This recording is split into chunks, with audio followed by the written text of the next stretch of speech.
क्या हर औरत को स्क्रीनिंग करवानी चाहिए और कब करवानी चाहिए?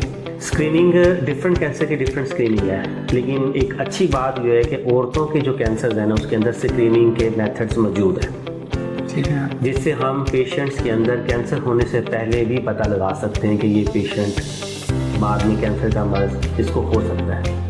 मिसाल के तौर पर ब्रेस्ट कैंसर, छाती के कैंसर में मैमोग्राफी स्क्रीनिंग एक मेथड है जिसके ज़रिए हम करवा सकते हैं। 35 साल के बाद रिकमेंड की जाती है और हर 3 साल बाद ये मैमोग्राफी का टेस्ट करवाया जाता है। जिन औरतों को कैंसर नहीं है उन्हें हम ये एडवाइस करते हैं कि हम हर 3 साल के बाद अपने दोनों साथियों का मैमोग्राफी टेस्ट करवाएं। इसके अलावा जो औरतें 40 साल से ज़्यादा एज की हैं या 50 साल से ऊपर की हैं, उनमें अगर वो ये चाहती हैं कि हमें पता चल जाए कि हमें कहीं रहम का कैंसर तो नहीं हो रहा, तो उसमें एक मेथड है पैप स्मीयर।